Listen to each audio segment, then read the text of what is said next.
in your view, like one or two things that, as you mentioned, like maybe what could be some of the examples? So, like hybrid, for instance, you mentioned. So, help us with some of that. Sure, sure. And maybe just a step back, right? And if we were to look at this as more benefits rather than the more traditional comp perspective, right? If we look at benefits, I think traditionally companies have sometimes looked at benefits from a pyramid perspective.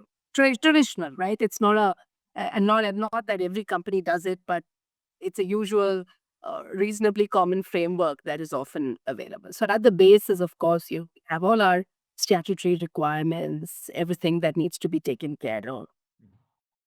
Then a significant piece is what we would really companies would refer to as a core benefit, right? Which is something accessible to everybody who's an employee, right? It could be insurance plans, for example. It could be certain retirement benefit plans, which traditionally have been reasonably constant across employee groups. The core is something companies typically have a mindset of saying, hey, this is a standard I provide to all, and then we take it from there. There is different companies, different industries have also looked at some form of differentiation for benefits, and linked that to quote unquote seniority, tenure, um, uh, greater levels of leadership, right? But I think over the last few years, the question has been how do we recast this pyramid in ways that makes more sense for the larger employee cohort, right? Rather than concentrating perhaps any benefits for certain employee groups. So of course, statutory stays, right? Because we are all, companies obviously want to be compliant. Um, the definition of core, I think, evolves. The definition of the core benefits, the health insurance that, let's say, an early career employee is looking for just themselves vis-a-vis, let's say, a mid-career or an early senior employee looks at with different quote unquote dependent structures, is obviously different. So I think that definition of core benefit um, evolves, whether it comes to, but I think really progressive employers will ensure there is a base level of protection in the core benefit to every employee.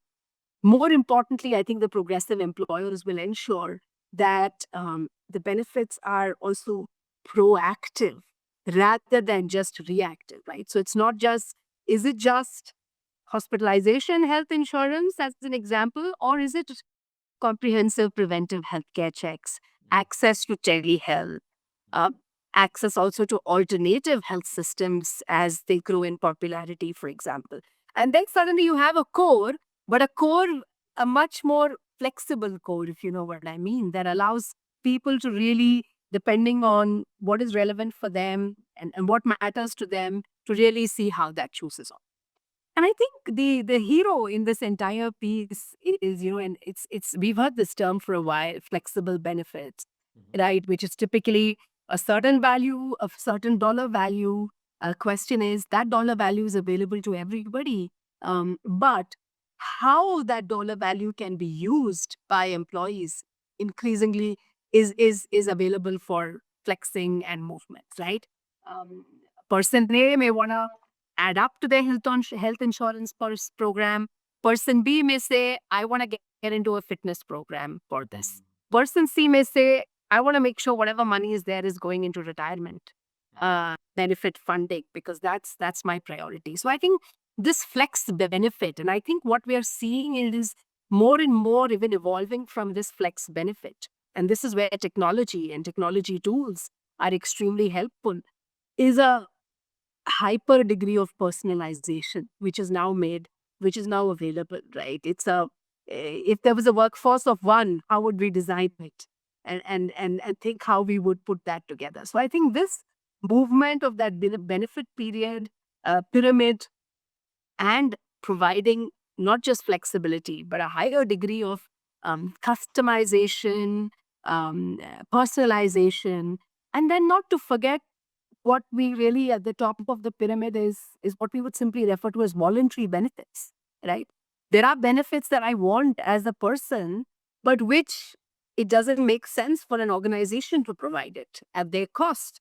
However, what the organization can do is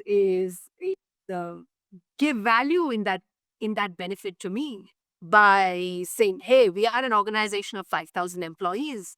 Can we negotiate with a fitness chain or a fitness app which provides nutrition counseling, Pilates, meditation, all of that, and provide that at a significantly discounted rate to my employee cohort as compared to what I would have to pay if I go on the market."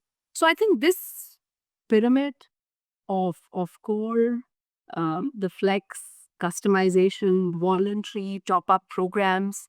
I think that's the way organizations are uh, making sure that the money on the benefits proposition is of value to employees and value to a very different set of employees. I think another place where we are really seeing this, and I'll pause right after this, is around comprehensive wellness programs because um, uh, I think employers at the end of the day want employees to thrive in their personal space, in their professional space, be able to express themselves in a way that they feel comfortable. Because the more organization cultures facilitate that, the greater is the engagement and stickiness that employees feel to these organizations and value there. So these pillars, whether it is physical wellness, whether it is the mental or emotional wellness, access to extremely confidential counseling services, addressing the stigma of mental health in particular, and making sure it is perfectly okay to say I'm taking a mental day off, health day off for whatever reason. Providing avenues for social wellness and connectedness. You know, as we read a lot and what's happening around the world, we also read about there's so many of us, there's so many apps, there's social media, there's all this connection, but there's also loneliness. And how can organizations provide that avenue for connectedness through employee groups? And of course, financial wellness, whether it's financial literacy, whether it's education, whether it's the student loan. In many parts of the world, student loans can be crippling and can really postpone life decisions for folks, whether it's refinancing options, educational options, or what can be done best with it. I think the benefits portfolio. It is exactly that. It's a benefits portfolio, and at any point of time, the benefits portfolio is being refreshed based on what's relevant for employees, what employees are looking for, and using data to figure out what is making sense for the employees at the end of the day.